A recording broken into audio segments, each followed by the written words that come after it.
So, I recently just finished going through The Mandalorian again, which is just a really good show. And I wanted to do a sort of review on it. I wasn't sure how I was going to do it, but then I thought I could rank them. I did do a re ranking of all the episodes, put them on my phone. So, yeah, I just decided to reveal my ranking and review each episode individually, all 16 in a row. So, yeah, I thought it'd be a fun thing to do. I thought about tier list, but then I'm like, no, I want to do a ranking list. That's different. I probably should. So, yeah, let's. Uh, Not much else preamble to go off of. Let's just jump right into it. So, of course, the first one to start with, it's right here. That would be Chapter 1, which is titled The Mandalorian, since it's the pilot episode. This was a pretty cool pilot episode.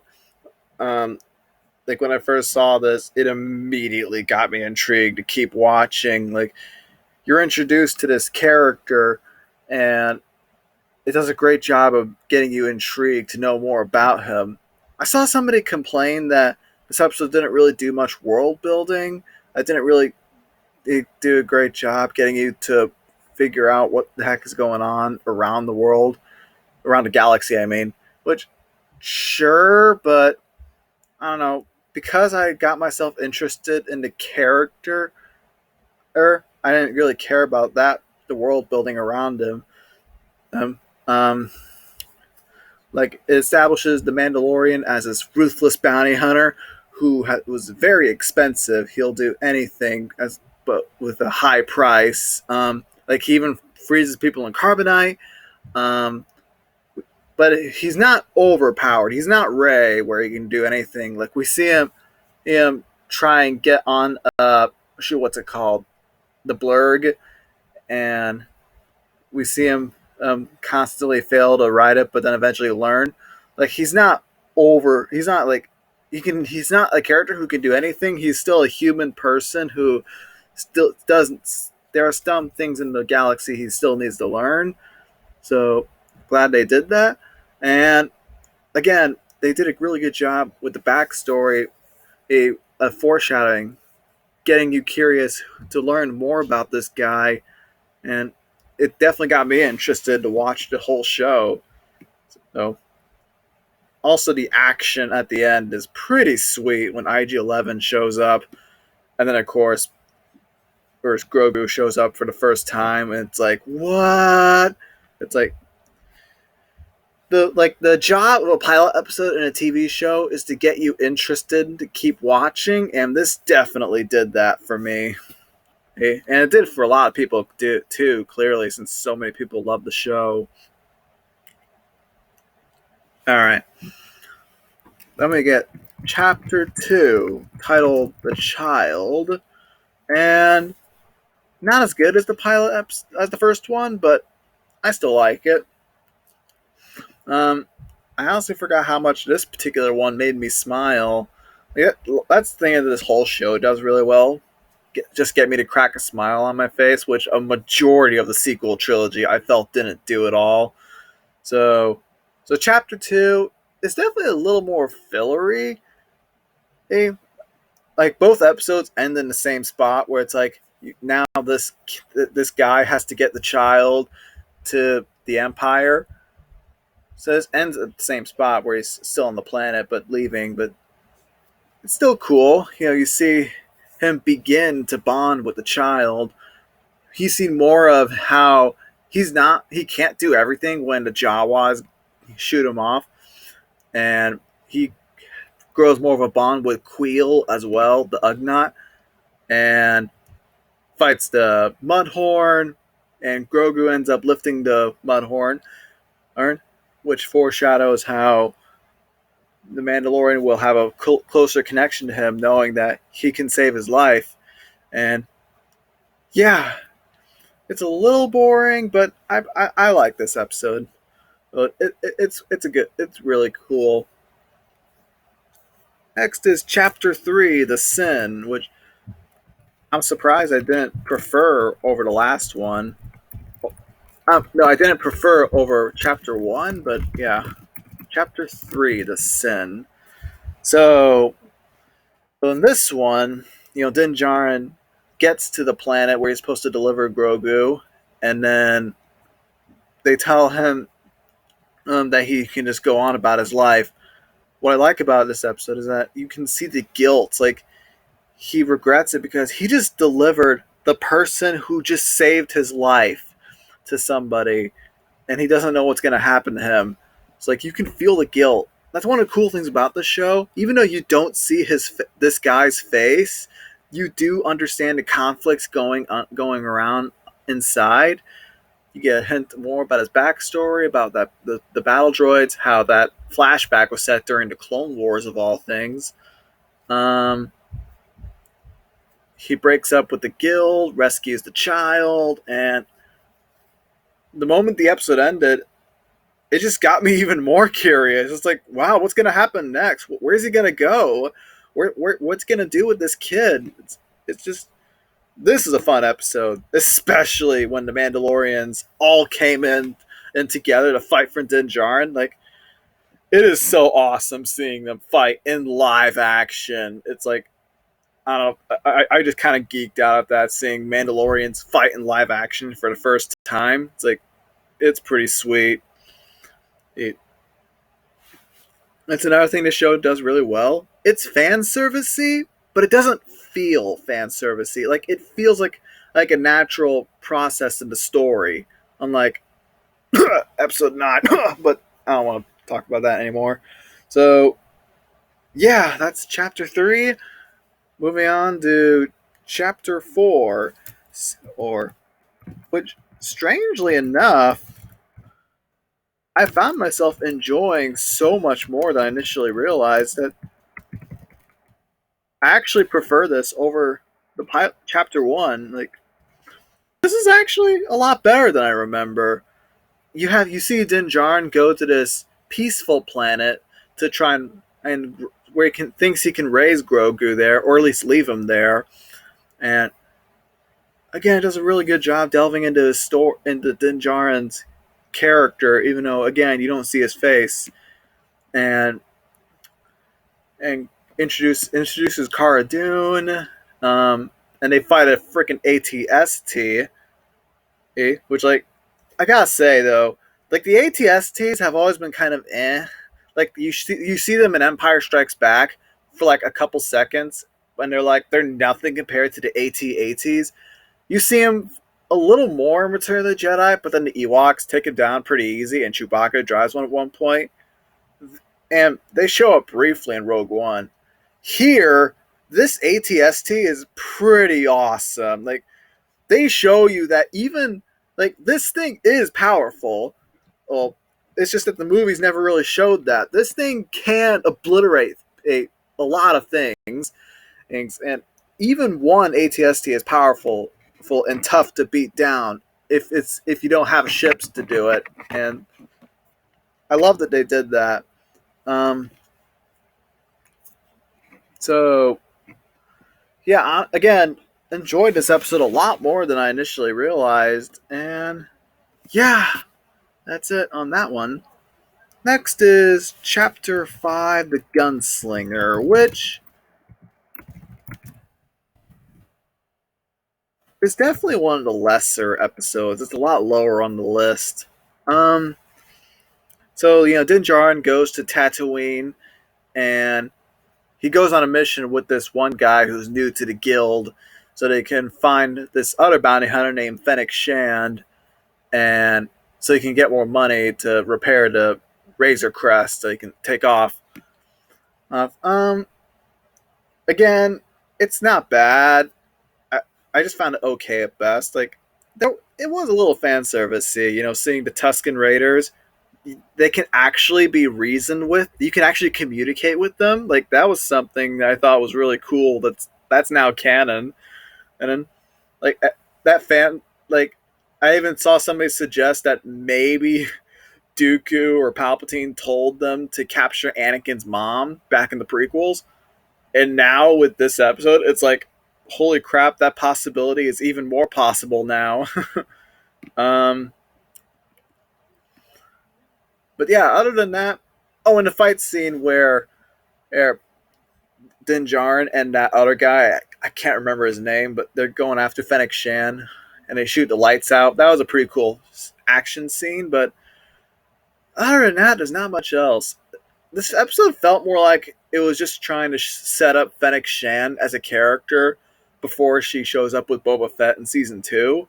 I feel like that's the only reason this particular episode exists. But again, not bad, but just kind of whatever. Although I didn't see when that young guy ended up killing Fennec and actually going full on bad guy. I'll admit I didn't see that coming, but yeah.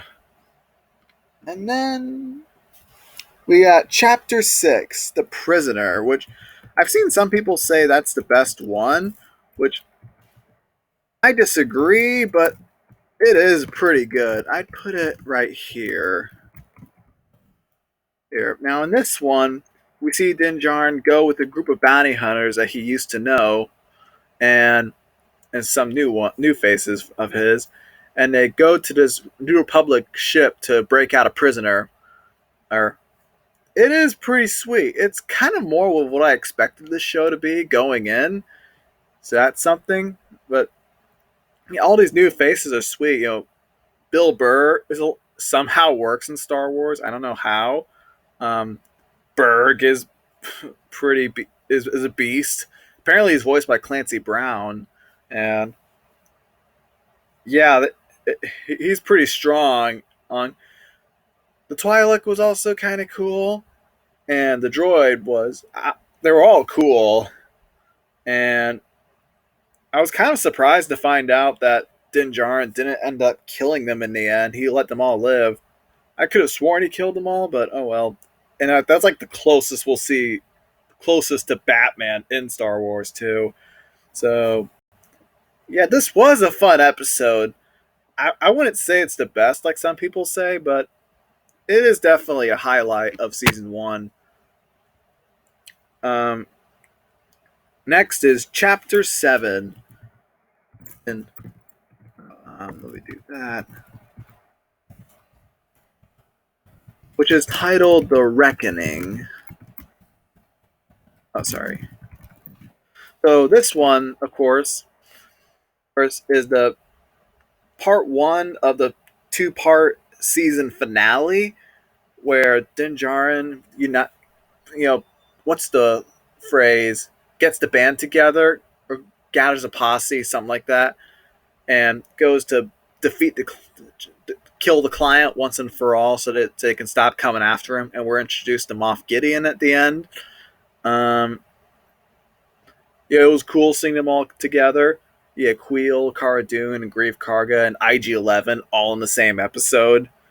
And then and Queel dies at the end, which, how is it I felt more for that guy's death than Ben Solo? Like, I'm kind of amazed by that. And again, not much else. This was a fun episode, especially seeing Grogu heal Karga, and he goes, "All right, you know what? I'm gonna help you guys out, and we're gonna kill this guy." So yeah, and then of course comes the season finale, which, in my opinion, is the best of the season season 1.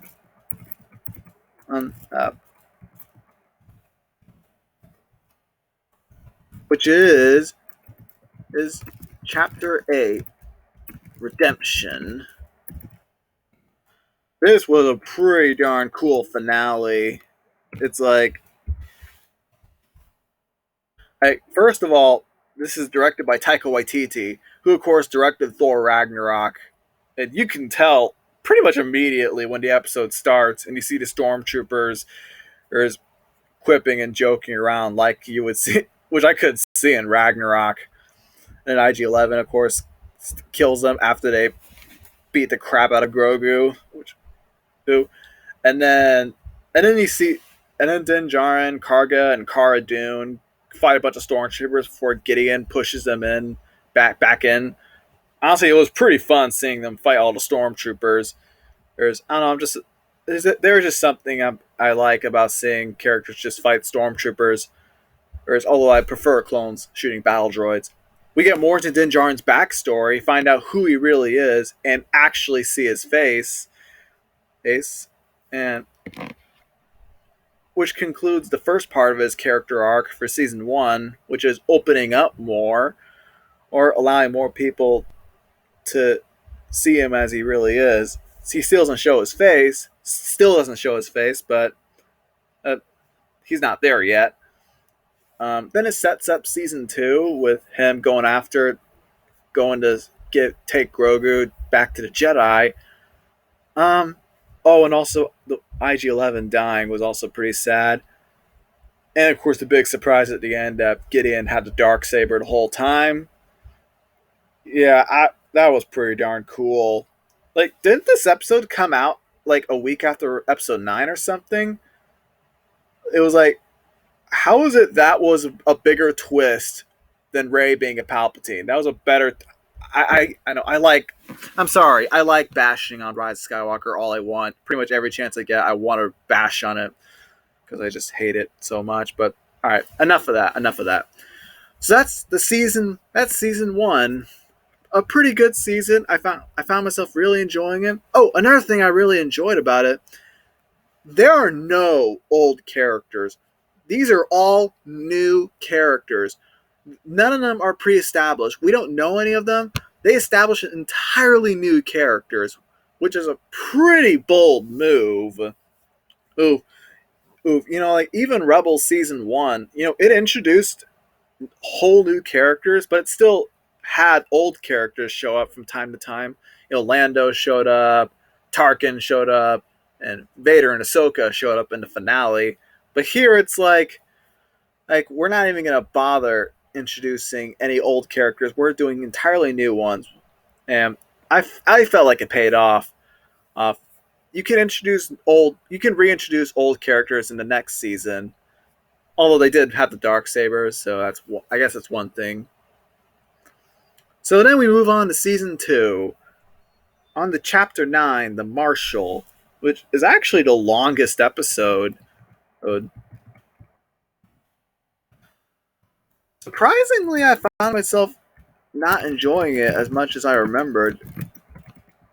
There was something about chapter 2 that got me to smile. Chapter 9 didn't really do that much in terms of cracking a smile on my face, but it's still a really good episode. So, they go back to Tatooine and they got to fight a giant crate dragon, and with Cobb Vanth, I think his name was, and he has Boba Fett armor, and again, that crate dragon is pretty cool. Like I saw in the behind it on the Disney gallery for this season. That was inspired by that random skeleton we saw back in A New Hope, and it's like, all right, how do we take that skeleton and turn it into a giant monster, what it used to be? And it was pretty sweet. Seeing them fight it. Yeah, not much else. This is a pretty fun episode. Not to mention the reveal of Boba Fett at the end, being alive. Like, we all had theories that he could be alive, right? And it was cool. Like, apparently, after Boba Fett fell into the Sarlacc pit, George Lucas saw that people were ticked off about that. I felt like ever since then, Lucas has been trying to apologize to those people, by giving Boba Fett more. In the special editions, he puts him in A New Hope in that Jabba the Hutt scene. In Return of the Jedi, he added a couple scenes of him flirting with some girls, apparently. And then he creates an entire backstory for him in Attack of the Clones, saying he's a clone. In the Clone Wars, he does more with the concept of him being a clone and getting revenge on his father, or getting revenge on Mace Windu for killing his father. So I feel like he would have wanted this, having Boba Fett actually come back from the dead.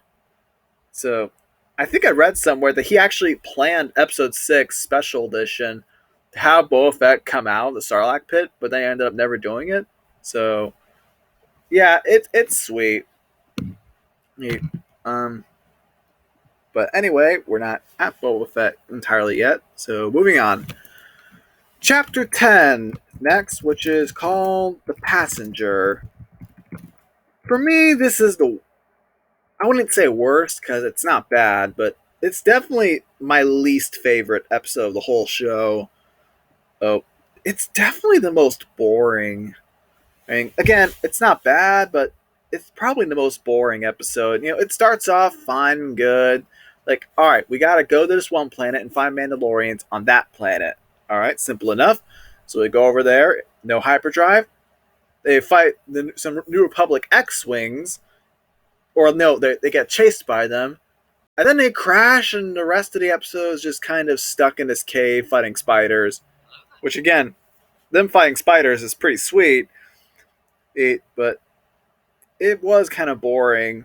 Like, I wouldn't say this episode it was entirely pointless. Like, the beginning is important. Like, it establishes that Din Djarin has to get to this other planet to find the Mandalorian so he can find the Jedi, so he can give Grogu over there. But yeah, a huge chunk of it feels fillery. So yeah, my least favorite episode, but I don't hate it. And then we got chapter 11, which is titled The Heiress. I'll put it right here.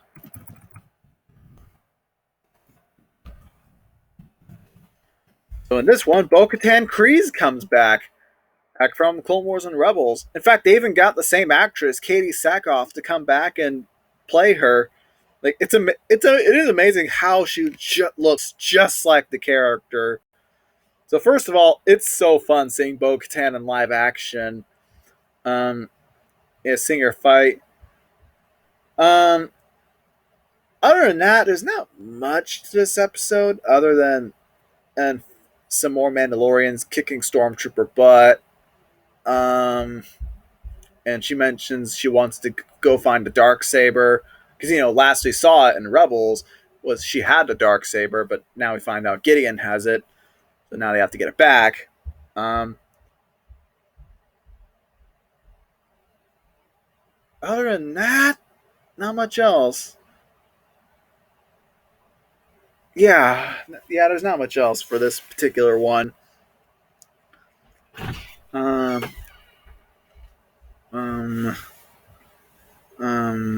Next is chapter 12, which is that is probably the most boring part of the video, isn't it? Titled The Siege. So, in this one, Din Djarin travels back to the planet where Cara Dune and Greef Karga are, and they go into this Imperial facility to figure out what's going on. Again, this is a more fun episode. It's like, oh, we're going back to some of the roots of season 1, where it's all new characters. I also there's that scene where Grogu is stealing the cookies from that girl in school, and then he throws up later. That was pretty funny. And there was a pretty fun chase scene when they're escaping from the TIE fighters, and then Din Djarin shows up to shoot him off, which I found myself cheering there. And again, not much. This was a pretty fun episode. I also am curious what that whole cloning thing is. Like, they kind of tease this cloning thing that's going on. And even the Bad Batch kind of hinted at something like that. Like, I hope it's not teasing Palpatine, how he returned, because I don't want to go down that route. But Yeah, I am really curious what Dave Filoni's planning there. Here, after that, we got Chapter 13, The Jedi. Um, and oops.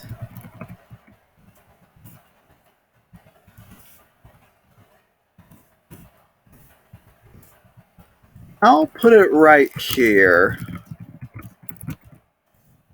So in this one, Ahsoka Tano is here.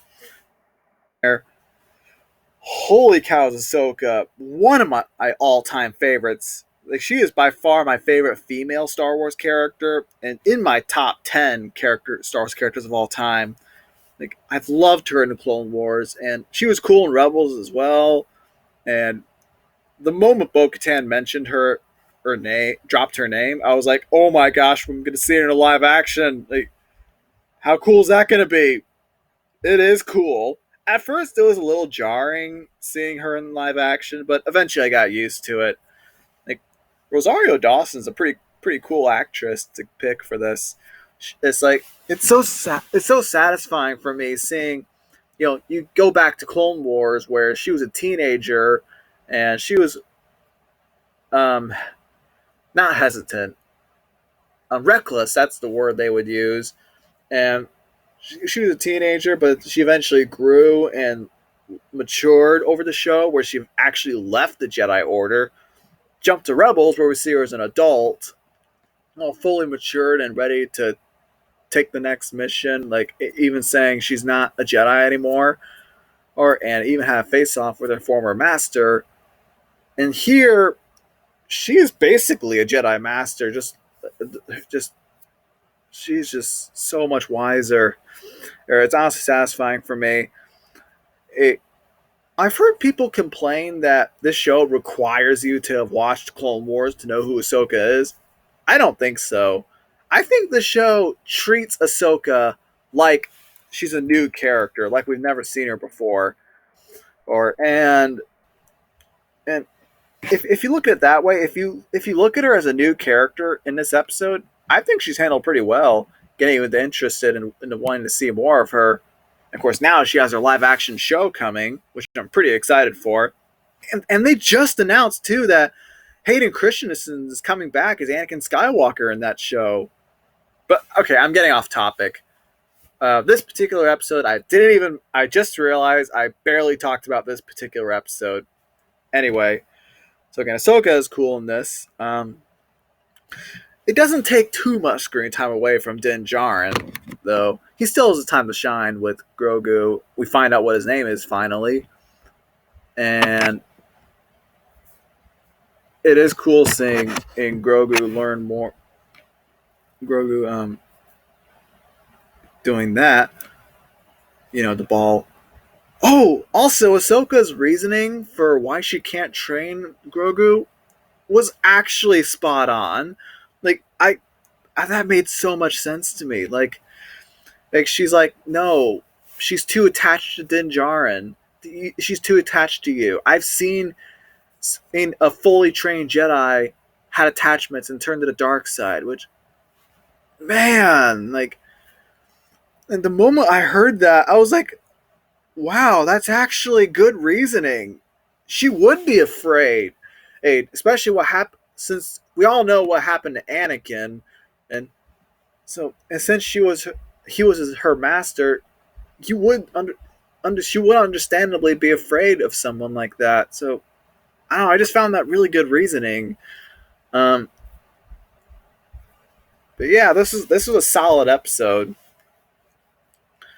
Moving on to chapter 14, the tragedy. Um, oh, that's where I put it. And yes, when the episode started and the title showed up, I even went, "Have you ever heard the tragedy of Darth Plagueis the Wise?" I think we can all agree that the tragedy in this episode was when the Razor Crest was lost. When the Razor Crest got destroyed, it was like, oh my gosh. Like, no. Oh crap. I forgot where I put it. Okay, that's where I put it.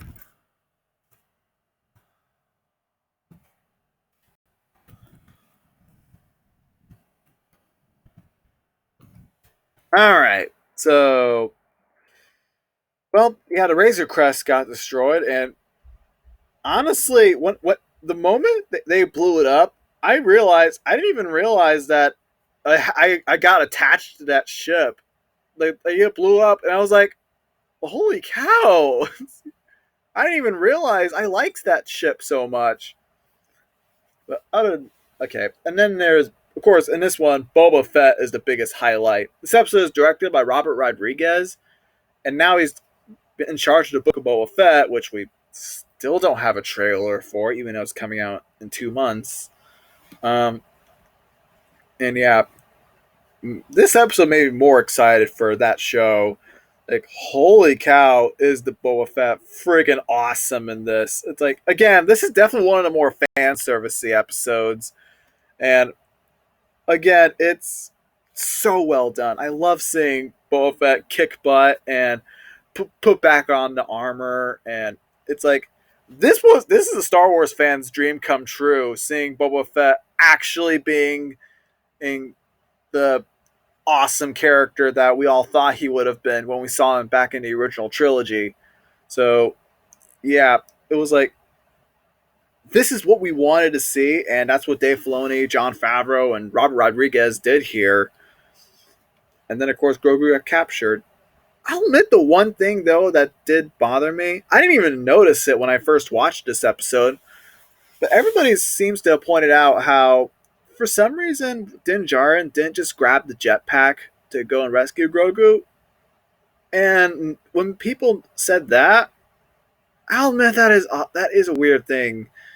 It doesn't bother me as much as it does other people, but I do see why that's bothersome for a lot of people. It's like, why don't you just grab the jetpack? It's literally right there.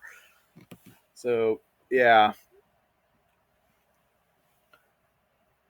After that, we got chapter 15, where Bill Burr comes back.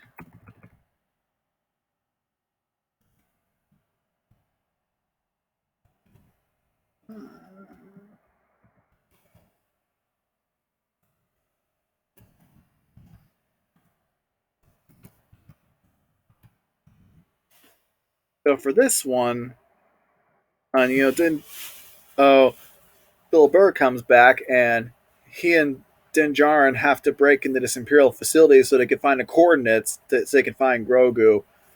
And there's some cool action here and there, but I think the number one thing I love about this episode is what they do with Din Djarin as a character. They have Bill Burr question his philosophy. It's like he questions like, so wait a minute, is the rule that you can't take the Mandalorian helmet off, or is the rule that you can't show your face?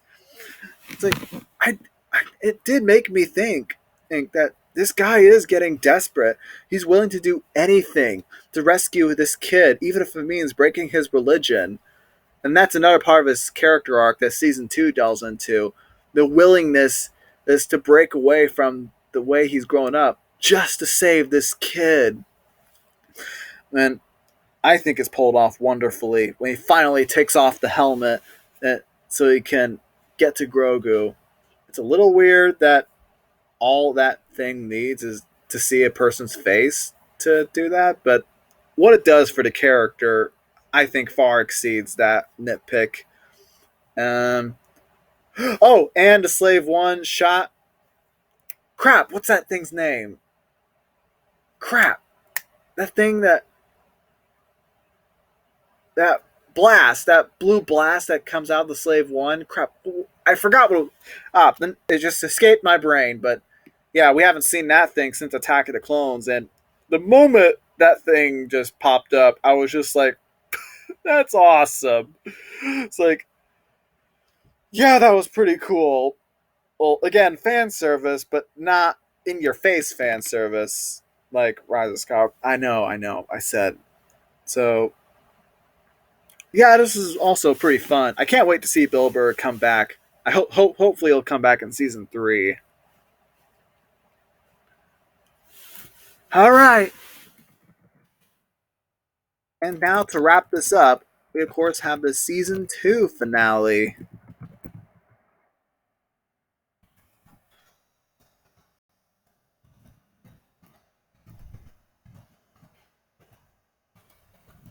which of course is Chapter 16, The Rescue.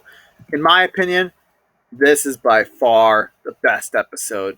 Though maybe Luke is clouding my judgment, but oh boy, this episode was just fantastic. Like this was a perfect end to this 2 season arc um, of Din Djarin getting Grogu back to the Jedi. Like we see Bo-Katan come back, and we see them break into the Star Destroyer.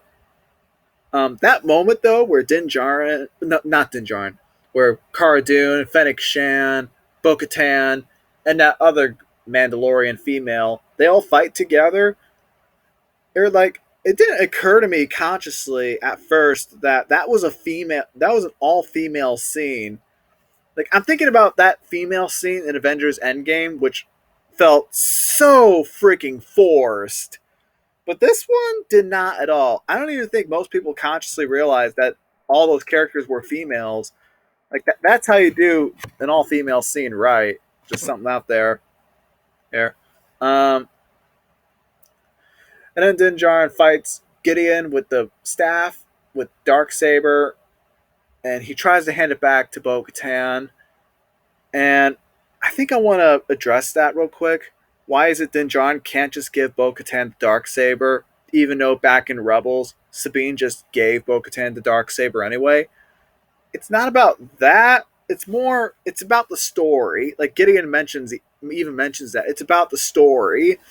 Like back in Rebels, well, Sabine and Bo-Katan and all the characters brought Mandalore back away from the Empire there, and therefore Bo-Katan earns the Darksaber because she helps. But here, Din Djarin beat Gideon and got the Darksaber back. The story wouldn't work if Din Djarin just gave her the Darksaber just like that, because she didn't earn it. Like, it's the legacy that the story is there. Did that make sense? I hope that made sense. It made sense in my head. But the real reason why we all remember this episode is, of course, Luke Skywalker showing up. Oh boy. Yeah, I cheered just like everybody else. It's like, wow. Again, like, this is what the sequel trilogy was missing. Even though I liked Luke in Last Jedi, I did want to see this Luke a lot more. I mentioned in my video for Last Jedi that what should have happened was episode 7 should have had this Luke. And episode 8 could have broken him down. And then episode 9 could have had him get back up again. Like, I wish we could have seen this Luke in the sequel trilogy. It's like, this is the Luke we all wanted to see. Him as powerful as we all hoped he would be after we finished Return of the Jedi, seeing him beat up all the Dark Troopers. Admittedly, the CGI used for his face is iffy. The moment he took off the hood, 90% of my head was screaming, "Oh my gosh, it's Luke!" But then like 10% of me was thinking, "Oh, that CGI, like, oh yikes, that's not good." How is it Star Wars is always failing with CGI faces? Tarkin, Leia, now Luke.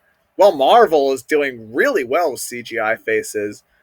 I don't know how that's happening, since they're both owned by Disney. But anyway, moving on.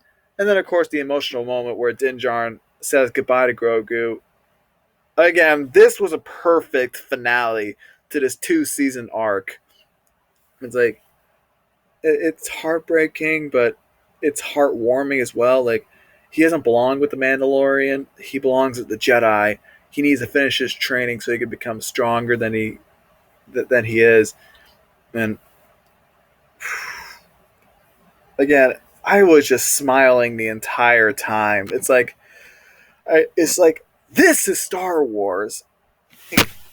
This is Star Wars, not the sequel trilogy. This is. We did get a good Star Wars content, and before and after episode 9, like, this is so much better than what that was. And yeah, it's just really, really, really good. Oh, and also the after credits scene was also pretty sweet, showing. Oh shoot, where is it? Yeah, the after credits scene was also pretty cool. Seeing Boba Fett take over Jabba the Hutt's throne. So yeah, and I think that's it. Overall, I love this show. It's by far my second favorite Star Wars show, behind only the Clone Wars. Or is like this like after episode 9 really disappointed me, like really let me down.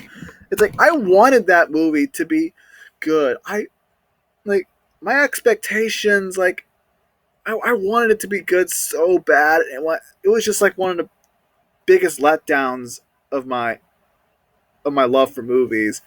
So and the Mandalorian comes in, and it's like, oh, Star Wars isn't really working. All right, let's make something good. Let's make something where it's not just pure fan service, but actually tells a good story.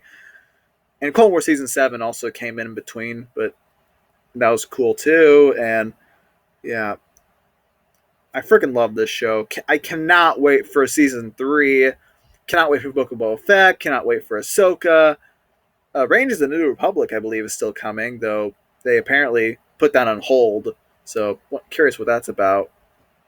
But yeah, other than that, I think I said all I have to say about The Mandalorian. And until next time, peace!